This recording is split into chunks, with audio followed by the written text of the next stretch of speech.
بسم اللہ الرحمن الرحیم. ناظرین، ویلاگ نمبر 3 پیج 635 معارف القرآن جلد اول سورۃ البقرہ نمبر 2 اور آیت نمبر 274. آج کا تیسرا ویلاگ. یہ کتاب جس کا نام ہے معارف القرآن جلد اول سورۃ الفاتح سے لے کر سورۃ البقرہ پارہ اول تا پارہ تیسرا رکوع 8واں. رائٹر ہیں اس کتاب کے حضرت مولانا مفتی محمد شفیع صاحب عثمانی رحمۃ اللہ علیہ، جو کہ مفتی اعظم پاکستان ہیں. بسم اللہ الرحمن الرحیم. الحمد للہ وکفی وسلام علی عبادہ الذین اصطفیٰ. قال النبی صلی اللہ علیہ وسلم خیرکم من تعلم القرآن وعلمہ.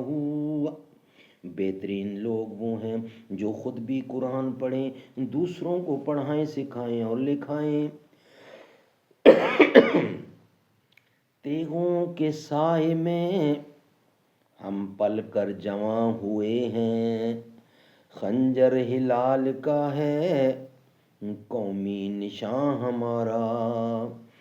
مغرب کی وادیوں میں گونجی اذاں ہماری، تھم تھما نہ تھا کسی سے سیل رواں ہمارا. تھمتا نہ تھا کسی سے سیل رواں ہمارا. بسم اللہ الرحمن الرحیم. یا ایھا الذین آمنوا انفقوا من طیبات ما کسبتم ومما اخرجنا لکم من الارض ولا تیمموا الخبیث منہ تنفقون ولستم بآخذہ الا ان تغمضوا فیہ واعلموا ان اللہ غنی حمید. اے ایمان والو، خرچ کرو ستھری چیزیں اپنی کمائی میں سے اور اس چیز میں سے کہ جو ہم نے پیدا کیا تمہارے واسطے زمین سے، اور قصد نہ کرو گندی چیز کا اس میں سے کہ اس کو خرچ کرو، حالانکہ تم اس کو کبھی نہ لوگے مگر یہ کہ چشم پوشی کرو گے، مگر یہ کہ چشم پوشی کر جاؤ، اور جان رکھو کہ اللہ بے پرواہ ہے، خوبیوں والا. الشیطان یعیدکم الفقر ویأمرکم بالفحشاء واللہ یعیدکم مغفرۃ منہ وفضلا واللہ سمیع واللہ واسع علیم. شیطان وعدہ کرتا ہے تم کو تنگ دستی کا اور حکم کرتا ہے بے حیائی کا، اور اللہ وعدہ دیتا ہے تم کو اپنی بخشش اور فضل کا، اور اللہ بہت کشاش والا ہے، سب کچھ جانتا ہے. یؤتی الحکمت من یشاء ومن یؤت الحکمت فقد اوتیا خیرا کثیرا وما یذکر الا اولو الالباب. عنایت کرتا ہے سمجھ جس کو چاہے، اور جس کو سمجھ ملی ہے اس کو بڑی خوبی ملی، اور نصیحت وہی قبول کرتے ہیں جو عقل والے ہیں.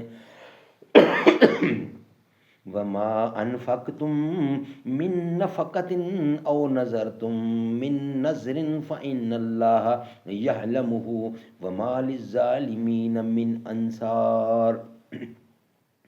اور جو خرچ کرو گے تم خیرات یا قبول کرو گے کوئی منت، تو بے شک اللہ کو سب معلوم ہے، اور ظالموں کا کوئی مددگار نہیں. ان تبدوا الصدقات فنعما ہی وان تخفوها وتؤتوها الفقراء فهو خیر لکم ویکفر عنکم من سیئاتکم واللہ بما تعملون خبیر. اگر ظاہر کر کے دو خیرات تو کیا اچھی بات ہے، اور اگر اس کو چھپاؤ اور فقیروں کو پہنچاؤ تو وہ بہتر ہے تمہارے حق میں، اور دور کرے گا کچھ گناہ تمہارے، اور اللہ تمہارے کاموں میں خوب خبردار ہے. لیس علیک ھداھم ولکن اللہ یہدی من یشاء وما تنفقوا من خیر فلانفسکم وما تنفقون الا ابتغاء وجہ اللہ وما تنفقوا من خیر یوفی الیکم وانتم لا تظلمون. خبردار ہے اللہ، تیرا ذمہ نہیں ان کی راہ پر لانا، تیرا ذمہ نہیں ان کو راہ پر لانا، اور لیکن اللہ راہ پر لا دے جس کو چاہے، اور جو کچھ خرچ کرو گے تم مال، سو اپنے ہی واسطے، جب تک کہ خرچ کرو گے اللہ ہی کی رضا جوئی میں، اور جو خرچ کرو گے خیرات سو پوری ملے گی تم کو، اور تمہارا حق نہ رہے گا۔ للفقراء الذين أوسروا في سبيل الله لا يستطيعون ضربا في الأرض يحسبهم الجاهل أغنياء من التعفف تعرفهم بسيماهم لا يسألون الناس إلحافا وما تنفقوا من خير فإن الله به عليم۔ خیرات ان فقیروں کے لیے ہے جو رکے ہوئے اللہ کی راہ میں، چل پھر نہیں سکتے ملک میں، سمجھے ان کو ناواقف مالدار، ان کے سوال نہ کرنے سے، تو پہچانتا ہے ان کو ان کے چہرے سے، نہیں سوال کرتے لوگوں سے لپٹ کر، اور جو کچھ خرچ کرو گے کام کی چیز وہ بے شک اللہ کو معلوم ہے۔ الذین ينفقون اموالهم باللیل والنہار سرا وعلانیۃ فلہم اجرهم عند ربهم ولا خوف علیہم ولا هم یحزنون۔ جو لوگ خرچ کرتے ہیں اپنے مال اللہ کی راہ میں رات کو اور دن کو چھپا کر اور ظاہر میں، تو ان کے لیے ثواب ہے ان کا اپنے رب کے پاس، اور نہ ڈر ہے ان پر، اور نہ وہ غمگین ہوں گے۔ سبحان اللہ۔ ناظرین، یہ تھا ہمارا ویلاگ نمبر 3 جو کمپلیٹ ہوا۔ انشاءاللہ ویلاگ نمبر 4 میں اس کی تفسیر ہم آپ کے سامنے رکھیں گے۔ نہ ایسی زلفیں نہ ایسا چہرہ، نہ یوں کسی پہ شباب ہوگا، جواب ہوں گے سبھی کے لیکن نہ مصطفیٰ کا جواب ہوگا۔